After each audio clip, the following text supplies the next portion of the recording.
Gauri Suryavanshi, S मराठीमध्ये आपलं स्वागत। वळूया आजच्या बातमीकडे। त्र्यंबकेश्वर जिल्हा नाशिक येथे वार्तांकनासाठी गेलेल्या पत्रकारांवर हल्ला करणाऱ्यांना तातडीने अटक करून त्यांच्यावर कठोर कारवाई करण्यात यावी या प्रमुख मागणीचे निवेदन चिमूर तालुका व्हॉइस ऑफ मीडियाचे तालुका अध्यक्ष प्राध्यापक राजू राम टेके यांच्या नेतृत्वात उपविभागीय अधिकारी किशोर घाडगे यांना सादर करून पत्रकारांवरील हल्ल्याचा निषेध नोंदविण्यात आला। या प्रकरणातील सर्व हल्लेखोरांना तातडीने अटक करून त्यांच्यावर कठोर कारवाई करण्यात यावी।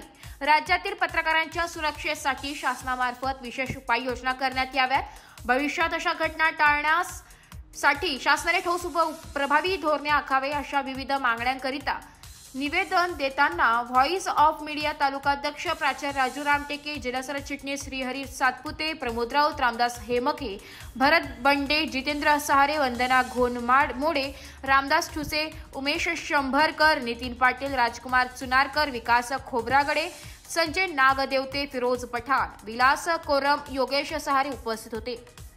एस मराठी न्यूज साठी तालुका प्रतिनिधी रामदास ठुसे, चिमूर। नवीन ताज्या घडामोडी जाणून घेण्यासाठी आमच्या एस मराठी न्यूज चॅनलला लाईक करा, शेअर करा, सबस्क्राइब करा आणि बेल आयकॉनला क्लिक करायला विसरू नका।